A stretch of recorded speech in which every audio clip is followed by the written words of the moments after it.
So this juncture here, we are finishing up the mother archetype and we are bridging into the queen.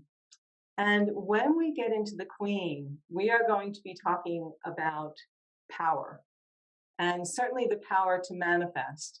But we're going to also be talking about our relationship to our personal power. Um, and one of the places I think where the queen and the mother come together is in the power of nurturance. You know, we think of the word power, uh, we tend to associate more masculine traits with power. And we think of it maybe as like a zero sum game, like if you have power, I can't have power. In a more feminine model, power is meant to be shared. Like the more power I can express, the more permission it gives you to be powerful. Do you see? Like we can actually share. And, here the rising tide does lift all boats. So one of the ways that we do that is through the power of nurturance. And one of the best ways to celebrate our power as the mothers that we are, whether we are biological mothers with, human children, or whether we are creative mothers, whether we are spiritual mothers, however we express that nurturance, one of the greatest ways to celebrate that is through cultivating gratitude and appreciation. And especially at this late summer interval, I want to look at that through the lens of slowing down, like slowing down as a superpower. So I was just talking with Lindy for a moment before the rest of you joined, and she was saying, I was doing all these things this summer and it's so good to be back here and to get back into my routine, so that slowing down, the healing, restorative power of slowing down and appreciating and being grateful. So that's where I want to go tonight.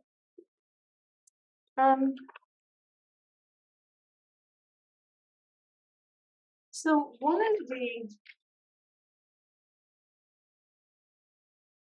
factors that can cause us to struggle with food, it's twofold, let's say. One is the overabundance of food, and in particular, the overabundance of food that is cheap, fast, easy, nutritionally bankrupt. There's actually a term, some of you might be familiar with this, overconsumptive malnutrition. Overconsumptive malnutrition. So the average American consumes about 4,000 calories a day, but those calories are so nutritionally bankrupt that we actually are malnourished. And, I think if we were to talk to Mary Sheila about this, she would say, the malnourishment occurs with things like trace minerals, like our mitochondria are starving. We're malnourished despite all the food that we have. And this overproliferation of cheap and fast and nutritionally bankrupt food has caused us, all of us to some degree, to become disembodied in our relationship with food. So we grab something from the supermarket shelf, or we grab something on the fast food menu, and we really have no relationship to the context of that food. How it was produced, who made it, where did it come from, what ingredients exactly are in it, and what's going to happen in my body when I eat this, and what are all the sort of social, environmental, ecological consequences, not to mention the physiological consequences, not to mention the spiritual consequences. So the industrialized food system is churning out, this surfeit of food subsidized by tax dollars. You and I pay for all of this. And it leaves us in a very, very disembodied and I would say kind of a speedy state. in connection to food. And it generates it generates hurry sickness. Hurry sickness. Hurry sickness is a term that was coined by a man named Michio Kushi, who was the father of American macrobiotics in the 1970s. He came from Japan after World War II, I think, or in the 1960s maybe, and he began the macrobiotics movement, in the United States. And he said, our relationship with time is making us sick. We're going way too fast. And especially with the advent of technology, we're going really fast. I was talking with a friend last night over dinner, and he was telling me that he was talking with a friend of his, and that friend of his wouldn't even let him finish a sentence. He couldn't even get a sentence out, and like the guy was just interrupting him and cutting him off. And we're becoming increasingly time sick.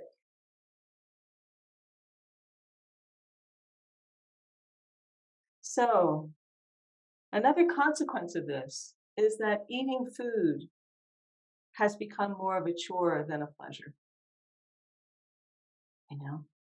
It's something on our to-do list rather than something to enjoy. So I know those of you who have been to places like Italy, or France, that the afternoon meal can last hours, and it can be courses and primo piatto and secondo piatto and the gelato for dessert. And, my God, here comes another course. And we've been sitting here for hours. And, we don't have that here. We eat and we get back to work. And it's making us sick. So, gratitude, appreciation, is about the art of slowing down. And I want to suggest that gratitude and appreciation are, they have kind of like a double helix relationship to each other. They certainly have a place where they meet, but they're slightly different. So gratitude is identifying, what are we grateful for? I am so grateful this afternoon, right before this call, there was just this huge downpour. We've been getting so much rain here this summer after like months of drought. And the rain just feels like manna from heaven. So, that's something to be grateful for. So gratitude is the what. Appreciation is the why. So when we slow down and appreciate the smell on the pavement that the rain makes, that kind of smell of rain after it's been dry for a while, rain on this pavement, the little puddles that it makes, and how the trees and the plants respond to the rain, and how the clouds move across the sky. Do you see?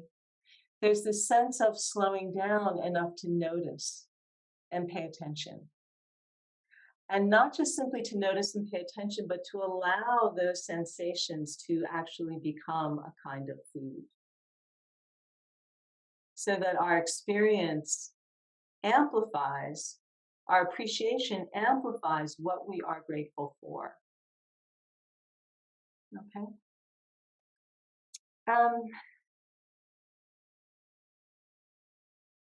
So it's easy to be grateful with things that are beautiful, or for things that are beautiful, for things that are going well. I'm grateful for my health, I'm grateful for my home, I'm grateful for this and that. But what about when your bowl is empty? What about when you're having a really hard time? Today, something happened in my business, and I kind of hit this patch of discouragement. I felt very disappointed by something that happened today.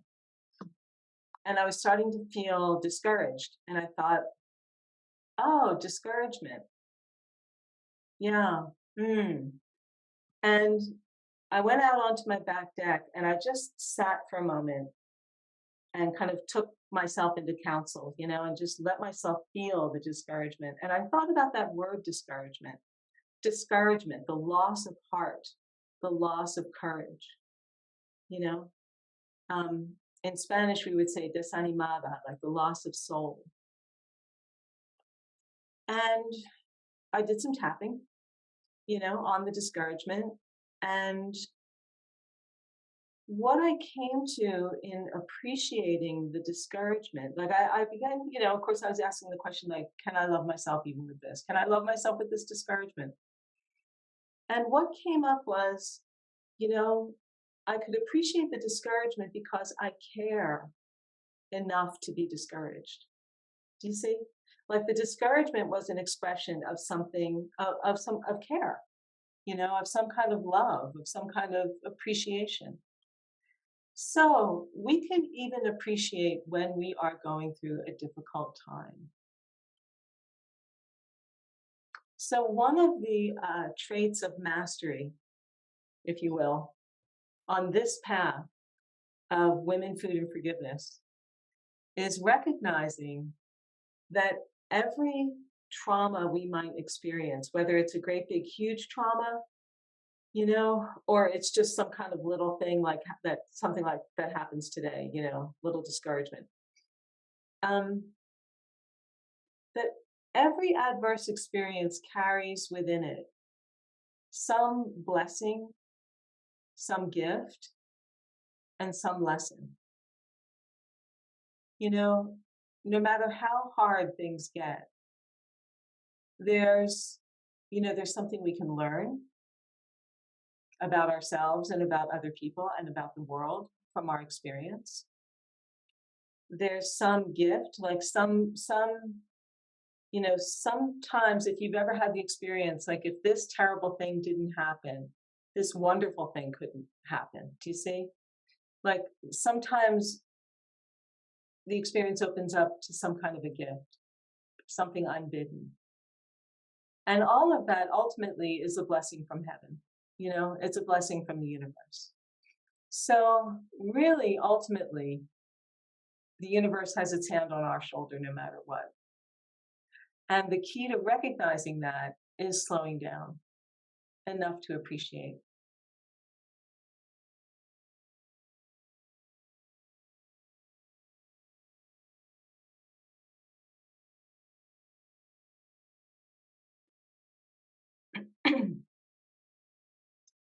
Appreciation is also what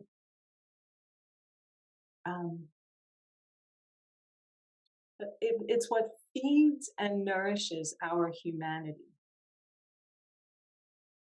It's what feeds our dignity as human beings. We live in a world now where efficiency and speed are becoming kind of like a religion. We think it's got to be faster. It's got to be faster. It's got to be cheaper. And again, with these kinds of disembodied food choices, we get into that. We just plow through our food as we barrel through our day. But when we do that, we become savage. Our humanity kind of goes down to a lower level. We become very degraded as people. And then it's very easy to just simply consume and toss, and to kind of discount and just throw away and pollute. We lose our capacity to experience ourselves as human beings. I don't know if I'm expressing this quite as deeply as I feel it. Let me just take a moment here and see if there's something else I need to say about it.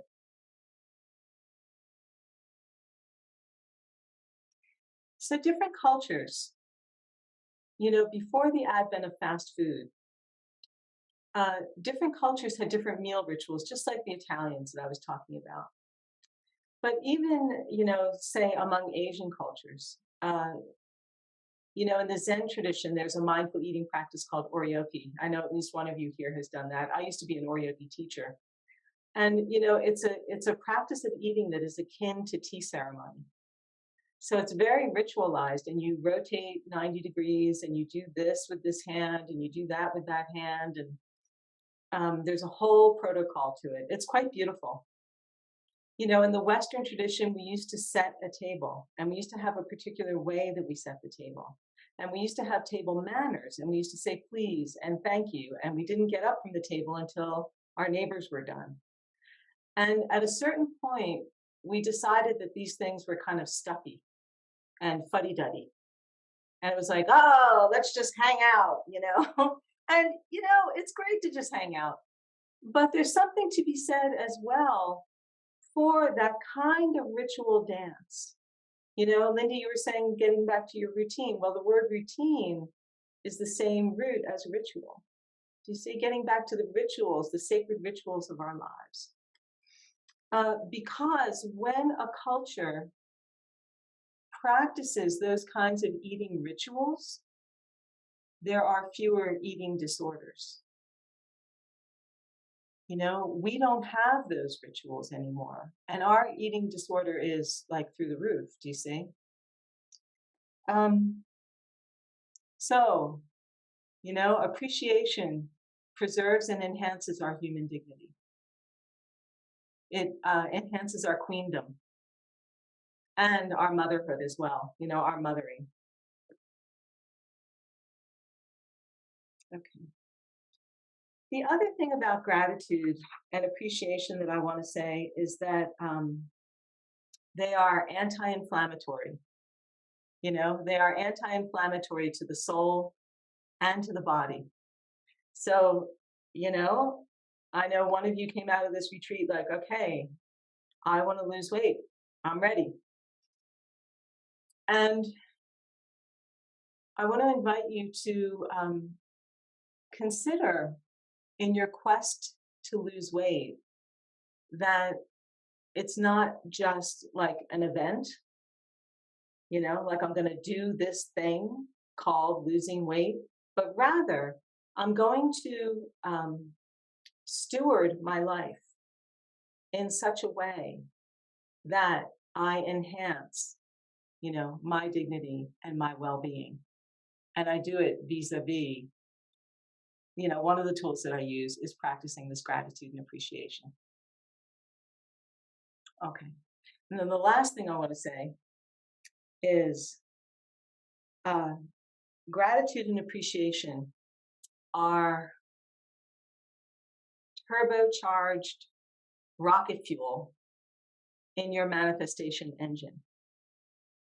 So if there is something you want to bring into your life, like a body that is 50 pounds lighter, or, a certain increase in my income, or, a new love in my life, or the freedom to be on my own after years of marriage. Like there's something you want to bring in, some shift you want to make.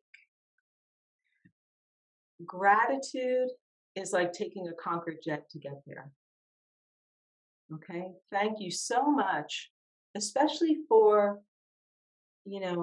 what is on its way. Like we pull, in terms of, and we'll talk about this more in the Queen, like in terms of how to manifest, we pull it in, we invite it in by being grateful. I am so grateful for my newfound freedom. I am so grateful for how much lighter I feel in my body. Okay. I'm so grateful to my body for being willing to, and being able to release this weight. And that in turn leads us to what I want to call the ultimate mother. So we've been talking about the mother archetype in these last several months. And, we can look at ourselves as mothers. And again, we might be mothers of children. We might be mothers creatively, spiritually. But beyond that expression of mother, there is the great mother. there's the ultimate mother. There is the mother that is beyond mother and father, beyond masculine and feminine, beyond full and empty, or happy and sad, or inspired and discouraged. Do you see? There is the great mother, I would say, is the unborn that gives birth to everything. So you might call this God, the goddess, the unmanifest absolute, source, the universe. When after the retreat, I told those of you who we were on the retreat together, I took a very slow drive home through Idaho and Utah and back to Colorado, and I was staying at these other hot springs. I'm kind of a hot springs junkie, and there was the last one that I stayed in, it was like, oh my gosh, this place was like a palace of the goddess. Like it was just like these pools and naked bodies all over the place and like tall grasses and just, big voluptuous rocks. And I really had a kind of like revelation download of the mother, of the great mother, as, a cup that always overflows and never runs dry. So we're talking, so there's so much conversation happening these days about renewable energy. We need to find renewable. Well, this is our renewable energy. When we can connect into gratitude and appreciation, we plug our life force directly into that socket of that great mother. And everything becomes new. And anything is possible.